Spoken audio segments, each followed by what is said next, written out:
Question. Pourquoi l'anxiété est-elle à la hausse dans la jeune génération? L'anxiété, c'est un peu un sentiment de panique, qu'on s'inquiète, sans qu'il y ait nécessairement une bonne raison extérieure, une vraie menace, là. Comment on sait que c'est à la hausse? Bien, par des sondages qui ont été faits. Il y a une grosse étude qui a été faite de la part du gouvernement. Puis en fait, elle a été faite en deux parties. La première partie, c'est en 2010-2011. Deuxième partie, 2016-2017. Et là, c'est possible de comparer les résultats. Puis c'est vraiment des milliers d'étudiants qui y ont participé. En 2016, c'était 53 000 étudiants qui ont participé. Donc, c'est vraiment gros. C'est assez fiable, normalement, comme statistique. Qu'est-ce qu'ils ont découvert? Bien, tout ce qui est problème de santé mentale, ou appelons ça le mal de vivre, qui semble être à la hausse dans la jeune génération. Exemple. La prévalence des troubles anxieux, de la dépression, des troubles alimentaires, du TDAH est en augmentation depuis 2010-2011. Puis là, qu'est-ce qu'ils veulent dire en particulier? C'est, bon, la dépression a augmenté un petit peu, les troubles alimentaires un petit peu aussi, le TDAH a augmenté beaucoup. Peut-être c'est parce que c'est davantage diagnostiqué. Ça se peut très bien. C'est pas nécessairement rien que des hausses réelles, mais ça a été constaté. Les troubles anxieux sont passés de 9 à 17 %, puis la proportion des élèves qui déclarent avoir un niveau élevé d'estime de soi a baissé de 2010 à 2016 de 20 à 16 %.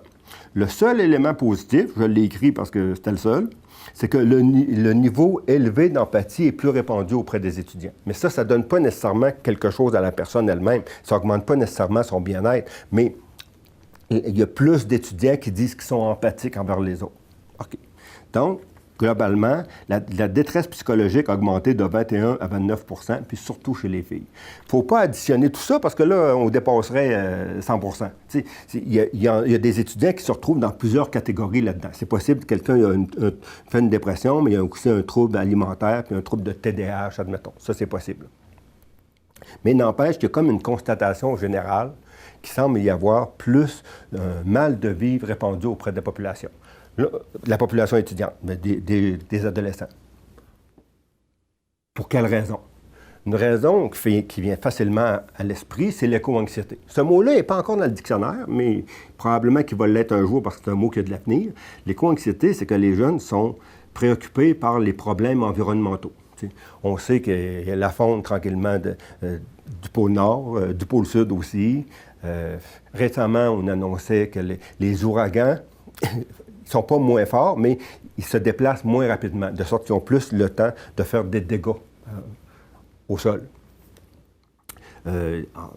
De toutes sortes de façons, les continents de plastique, il y a plus de problèmes environnementaux. Si quelqu'un, mettons, qui a 60 ans, qui dit « Ouais, il y a beaucoup de problèmes environnementaux, mais moi, il me reste 20 ou 30 ans à vivre, ouais, probablement que je vais échapper au pire. » Mais quelqu'un qui a 15 ans aujourd'hui, toute sa vie, ça va être le 21e siècle. Puis là, les étudiants ont quand même raison d'être inquiets parce que c'est une situation préoccupante.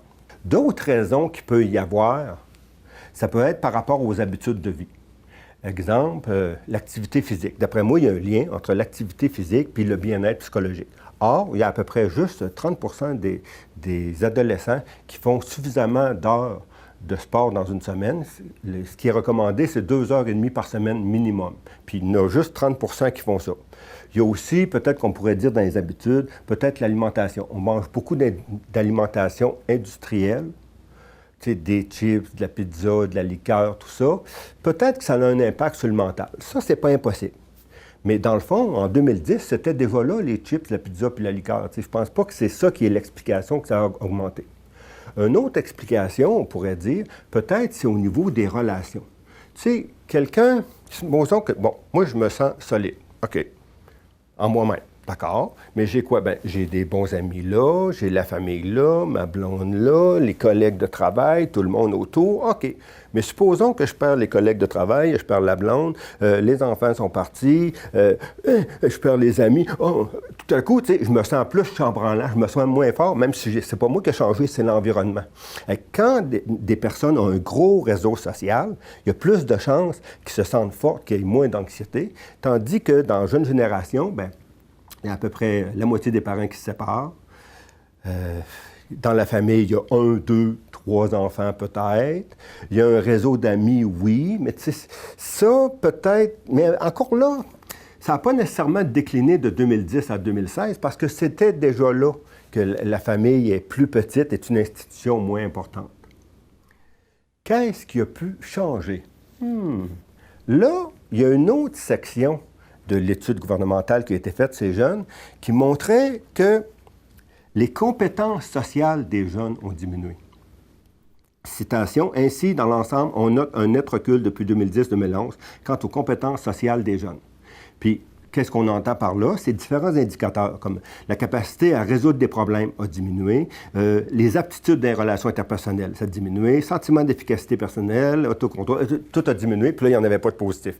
Les jeunes ressentent qu'ils ont moins de compétences sociales. Pour quelle raison?